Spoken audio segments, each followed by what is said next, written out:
বিশ্বের সবচেয়ে উন্নত দেশ কোনটি? এমন প্রশ্ন যে কাউকে জিজ্ঞেস করলে উত্তরে আসবে যুক্তরাষ্ট্রের নামটা। তবে বেসবল, বাস্কেটবল এবং ফুটবলের সাথে সূক্ষ্মতা থাকলেও বর্তমানে নিজেদের দেশের মানুষদের মধ্যে ক্রিকেটটাও জনপ্রিয় করতে উঠে পড়ে লেগেছে তারা। এরই সুবাদে কয়েকদিন পরই দেশটিতে বসতে যাচ্ছে টি-20 বিশ্বকাপের এবারের আসর। স্বাগতিক হওয়ার সুবাদে সরাসরি এই টুর্নামেন্টে অংশগ্রহণ করবে যুক্তরাষ্ট্র।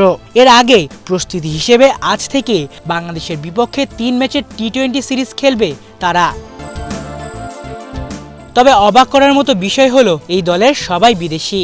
ভারত, পাকিস্তান, নিউজিল্যান্ড, দক্ষিণ আফ্রিকার মতো বিভিন্ন দেশের ক্রিকেটারদের মিশেলে তৈরি হয়েছে দলটি। এমনকি একটা সময় নিউজিল্যান্ডের হয়ে ওয়ানডে ক্রিকেটের দ্রুততম সেঞ্চুরি রেকর্ড করা অলরাউন্ডার করি অ্যান্ডারসনও খেলছেন যুক্তরাষ্ট্রের হয়ে।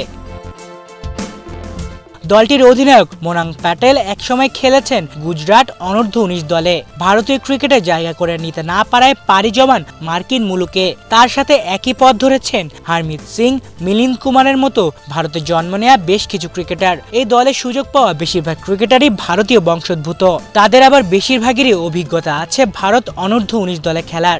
এছাড়া পাকিস্তান থেকে এসেছেন দলটির hard hitter batter Shayan Jahangir এবং পেসার আলী খান। আলিফ চৌধুরী, বাংলা ভিশন।